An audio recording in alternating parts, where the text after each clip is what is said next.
Olá pessoal, a gente está aqui dando sequência, né, a um certo conteúdo sobre microcontroladores, e nessa aula de hoje eu pretendo falar um pouco sobre a comunicação I2C, que é normalmente utilizada com sensores como giroscópio, acelerômetro, e nessa sequência, né, depois de falar um pouco sobre o conteúdo teórico, a gente mostrar um pouco sobre os códigos que fazem a implementação do microcontrolador. E aí tem como abordar aí como fazer, né, essa comunicação tanto com o código no ESP 8266 quanto no ESP 32, visto que eu tenho a implementação de ambos. Então, a ideia é que a gente consiga fazer uso, né, desses sensores de uma maneira que a gente consiga aplicar em qualquer atividade onde eles sejam necessários, né? Então, primeiramente, né, antes de a gente trabalhar um pouco a programação e como é que a gente vai utilizar esses dispositivos, né, que se comunicam com o I2C, a gente precisa primeiro entender o que é o I2C, como é que ele é usado, né, o que a gente faz com isso, né, como é que a gente se comunica com os sensores, como é que a gente faz o recebimento das informações e tudo mais utilizando o I2C. Então esse protocolo I2C ele descreve o funcionamento de um barramento de comunicação serial que utiliza apenas dois fios. Então a nossa ideia aqui é que a gente seja capaz de se comunicar com vários dispositivos ao mesmo tempo, modo de dizer, né, conectado aos mesmos dois fios. Então eu vou ser capaz de conectar, por exemplo, uma rede de sensores, uma rede de dispositivos e falar com todos eles, receber informações, enviar informações para esses sensores de uma maneira padronizada. Então esse protocolo tem como objetivo padronizar como vai ser essa comunicação de uma maneira que a gente use apenas dois fios, né? Dois fios de comunicação, né? A gente tem também mais o fio de alimentação e terra, mas de comunicação em si são apenas esses dois que vão conectar todos os dispositivos. Esse protocolo ele foi inventado pela Philips, né, no início da década de 90. É bem interessante e simplista, né, por isso que a gente usa bastante na conexão de sensores. E a gente utiliza esse protocolo, né, para conectar periféricos de baixa velocidade, que normalmente a gente se comunica aí numa faixa de 100 kHz a 300 kHz, dependendo se for baixa ou alta velocidade, para o padrão I2C, certo? E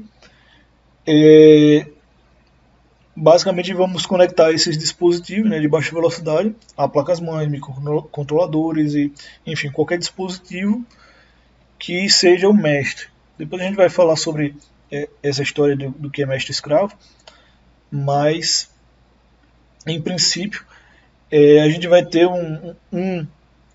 talvez mais dispositivos, aí a gente tem que ver no protocolo, né? Mas que vai ser responsável por solicitar as informações e os outros basicamente por responder essa solicitação. E aí, tanto a unidade de controle quanto os periféricos devem possuir implementação e suporte 2C, obviamente, né? E aí isso pode ser implementado, né, no próprio hardware.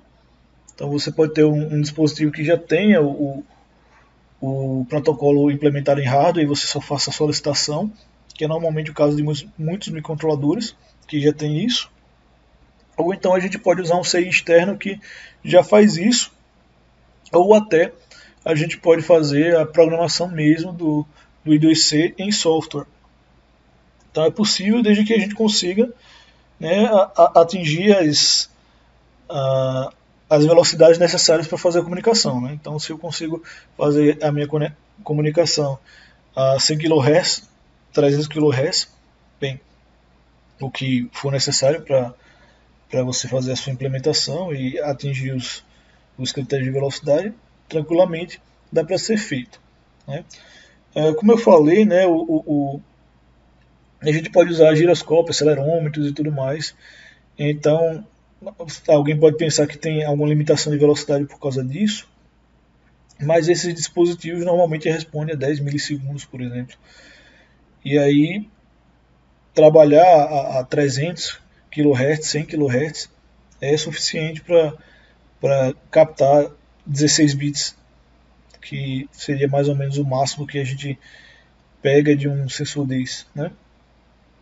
Então, trabalha tranquilamente com alguns tipos de sensores digitais, certo? É um protocolo digital. Então, a gente ainda está naquele grande escopo de dispositivos digitais, certo? Só que aqui a gente está falando especificamente de um protocolo que a gente via e recebe dados a partir dele, certo? Então, obviamente, nós vamos ter uma estrutura, como é que a gente faz essa comunicação, né? Então, como eu já falei, o barramento I2C ele tem dois fios, que a gente chama de SDA e SCL. Então, se você procurar lá no pinout do microcontrolador, tanto do ESP8266, quanto do ESP32, quanto de algum dispositivo que tenha I2C implementado, você vai ver lá nas entradas e saídas esses dois nomezinhos aqui, né? O SDA e SCL. Então, se você conseguir encontrar esses dois nomes, né, essa nomenclatura aqui, você sabe que aquele dispositivo tem I2C, e aí o seu trabalho seria basicamente ir lá no datasheet e saber como é que isso é feito. Né? Mas, enfim, como eu falei, né, aqui a gente tem o I2C funcionando com dois fios, que seriam esse SDA e esse SCL. Obviamente a gente vai ter que ter a alimentação, né, e o terra, e é bem comum, pelo menos nos dispositivos que eu estou utilizando aqui, que esse dispositivo tenha uma alimentação de 3,3 ou 5 volts, ou até os dois. Né? Se você procurar lá, é bem possível que o dispositivo tenha uma saída ou uma entrada, enfim, uma alimentação de 3,3 e outra para 5 volts. Porque aí, dependendo do dispositivo que você for utilizar em conjunto, ele já faz a compatibilidade, digamos assim, em termos de tensão, certo? Então, o que a gente consegue ver aqui, né, é que os fios de comunicação têm um pull-up, um resistor de pull-up, que basicamente mantém aquele barramento em nível lógico alto, caso ele fique em flutuação, né? Ele força. Eu não joguei nenhuma tensão na saída. Então, todas o device 1, device 2, device 3, todos os devices estão em alta impedância, com saída de alta impedância. Então, teoricamente, eles não estão nem mandando 0 nem mandando 1. Então, nesse caso, por causa dos resistores de pull-up, né, que são esse RP, os dois RPs que estão na figura, certo? A gente força com que o barramento todo esteja em nível lógico 1. Então, se a gente for parar para pensar, né, ó, eu tenho RP aqui, né, e outro RP aqui. Eles forçam a saída para nível lógico 1, mas somente quando aqui nos devices, né, nessas conexões aqui dos dispositivos, nenhum deles esteja transmitindo informação, ou seja, eles ficam no estado que a gente chama de alta impedância. Significa que eles não estão mandando nem 0 nem 1. Eles estão simplesmente desconectados ao barramento. desconectadas do barramento. Então, quando isso acontece, né, o nosso resistor de pull-up vai forçar nível lógico 1 em ambos os barramentos, certo? É só um requisito necessário para o padrão do nosso I2C. Então, nesse caso aí, né, o número de nós em um único barramento é limitado. Você viu que só tem 2 fios ali para comunicar dispositivo 1, 2, 3, né? Então, a gente tem essa limitação, e essa limitação acontece pelo tamanho do endereço, que ele pode ser de 7 bits, 10 bits e até 16 bits, né? Eu já falei sobre isso. E também tem a restrição de espaço. Então, se a gente colocar um fio muito grande, né, a gente não vai conseguir se comunicar corretamente, porque tem um decaimento de tensão e tudo mais. E aí a capacitância total máxima não pode funcionar. Como é que se diz? Capacitância total máxima ela vai impedir, né, o funcionamento do barramento. Tem essa questão da impedância, né? Então, como você está tentando se comunicar e o dado vai ficar saindo de nível lógico 0 para 1, então tem uma impedância associada, que é o conjunto resistência do fio mais a capacitância gerada, a capacitância do fio e dos componentes internos também. Isso tudo vai limitar, né, o nosso protocolo. Então, não sei se eu expliquei bem essa primeira parte pelo tamanho do endereço, mas penso o seguinte: eu tenho um dispositivo mestre que vai se comunicar com os dispositivos pelo endereço, né? Então ele vai dizer assim: dispositivo 1, eu quero saber a informação que está no dispositivo 1, dispositivo 2, dispositivo 3, dispositivo 4. Então eu tenho até 2 elevado a 7, né, dispositivos, se o tamanho do endereço, né, o barramento de endereço for de 7 bits.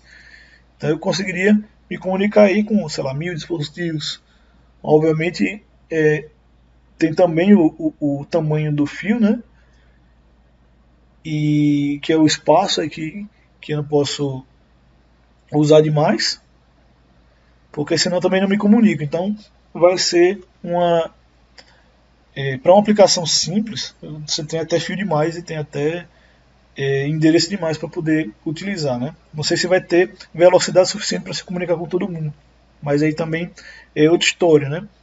Porque você pode se comunicar com todos os dispositivos, mas não ao mesmo tempo, porque você só tem 2 barramentos. Então isso também vai limitar a quantidade de dispositivos que você pode se comunicar dentro daquele tempo que você precisa se comunicar, né?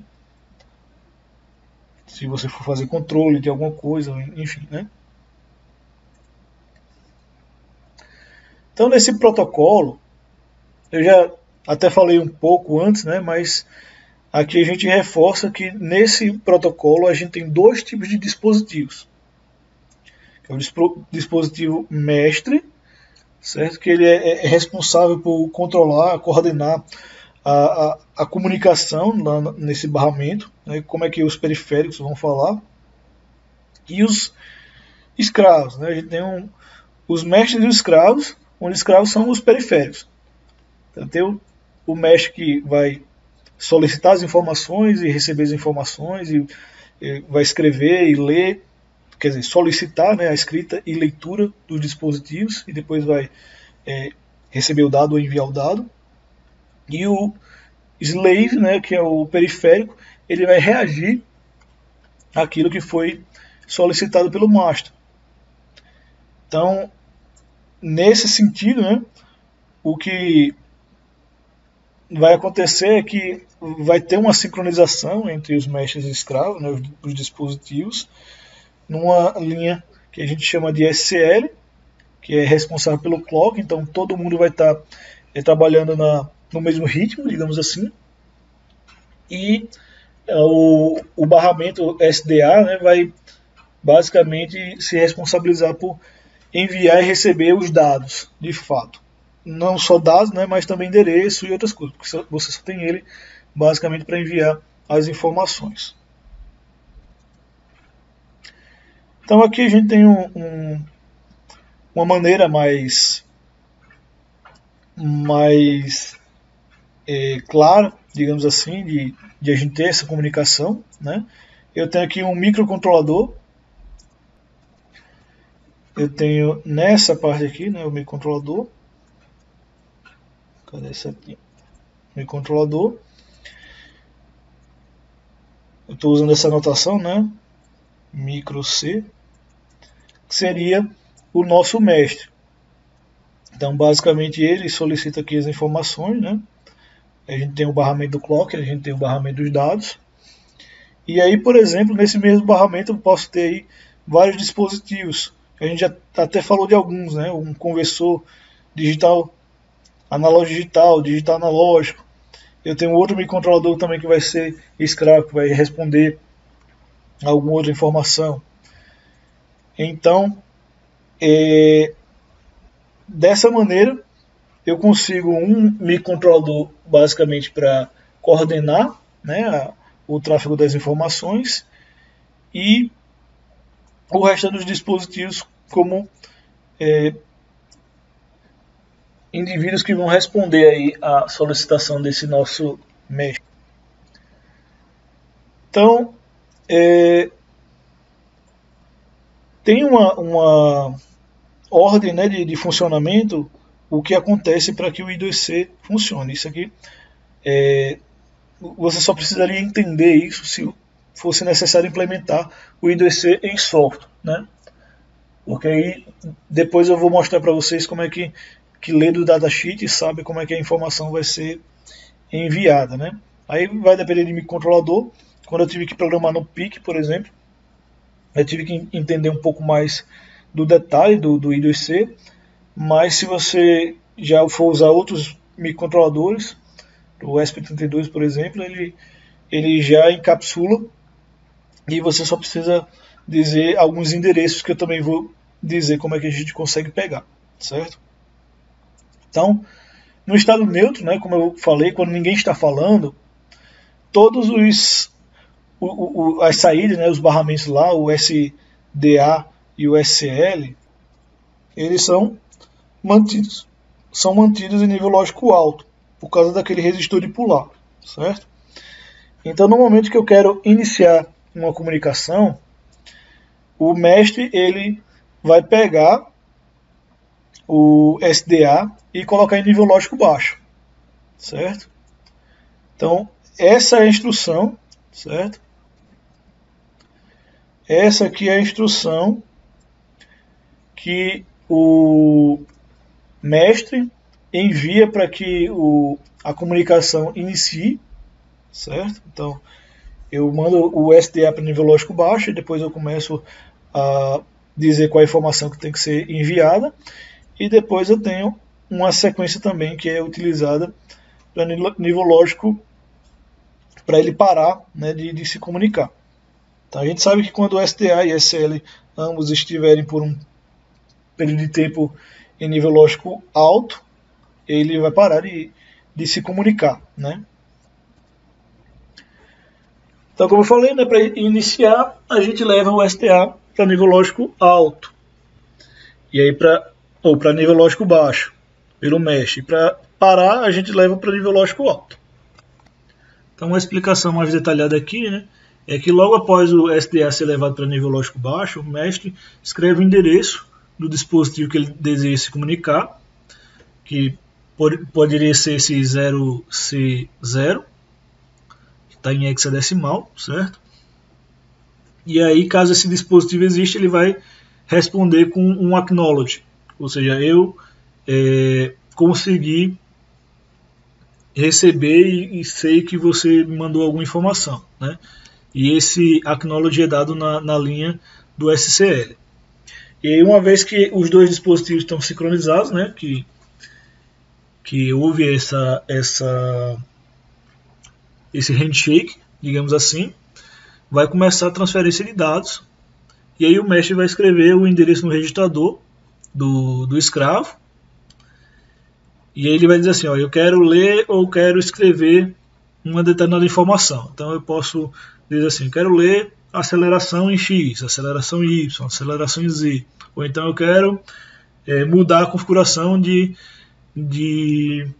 sei lá, de gravidade, eu quero mudar o valor de filtro do conversor analógico digital, e assim sucessivamente. Então, nesse caso, são operações de leitura escrita, né? Ou eu vou fazer alguma alteração no dispositivo, ou eu vou ler alguma informação que esse dispositivo tem capacidade de me entregar, né? E aí eu posso também ler e escrever um ou mais registrador, né? É só eu utilizar o comando adequado para isso, certo? Então aqui é meio que um padrão, certo? Que acontece nos dispositivos. Eu vou ter o start bit, né? Aí eu vou mandar o endereço, aí ele vai dizer, dar o acknowledgement. Só mudando a visualização aqui para ficar mais fácil, né? Aqui tem o start up.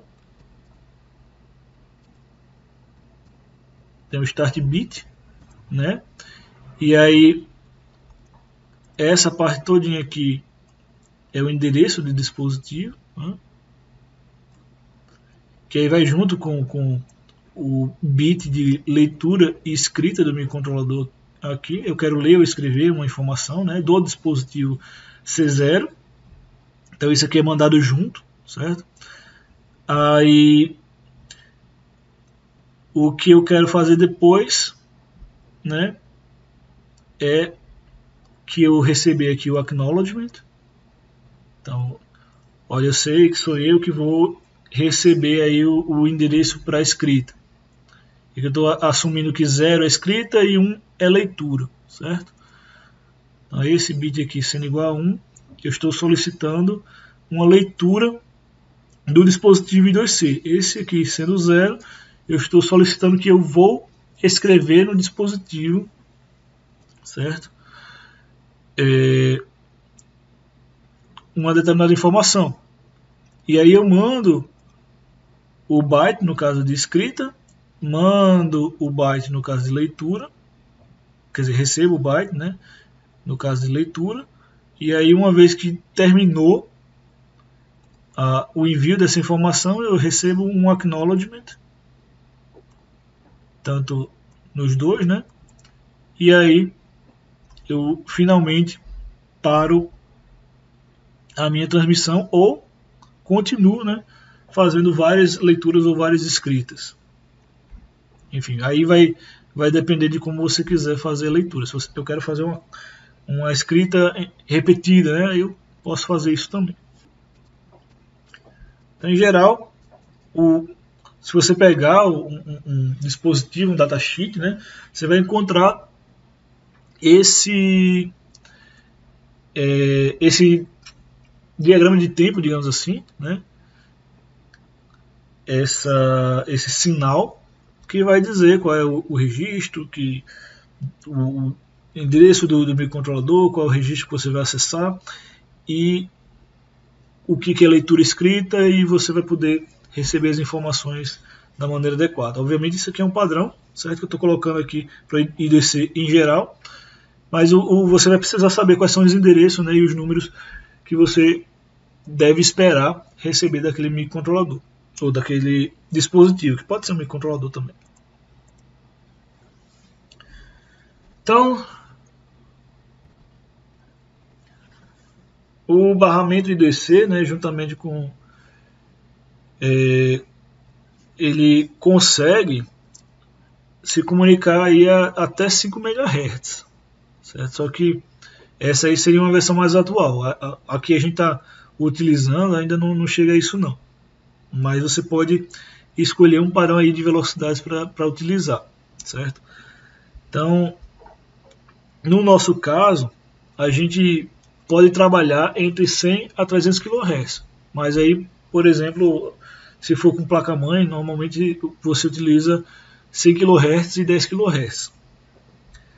Então, de qualquer maneira, né, eu já falei aqui, a gente consegue utilizar essas velocidades e esse protocolo que eu tenho falado até então para se comunicar com dispositivos diversos, que podem ir desde memórias, nesse caso aqui é E2PRO é uma memória, certo? É apagável eletricamente. Também tem LCDs, por exemplo, a gente viu lá no começo como fazer a comunicação com LCD, mas poderíamos fazer essa comunicação utilizando I2C. Tem também os dispositivos, que são os que eu vou utilizar como padrão aqui, que é o ADXL, que é um acelerômetro, é o ADXL 345, e a gente consegue ler e escrever informações nesse dispositivo. Do mesmo jeito que a gente poderia fazer com a memória, com LCD, com, sei lá, conversores analógicos digitais e outras coisas, enfim. Então, o desempenho disso aqui vai ficar a critério, né, do dispositivo, do protocolo, do que você consegue fazer com o sistema que você projeta com os microcontroladores. Então eu vou pausar aqui essa primeira fase, né, do nosso conteúdo, e aí eu vou na sequência porque os vídeos ficam menores, né? Então fica aí para a próxima videoaula.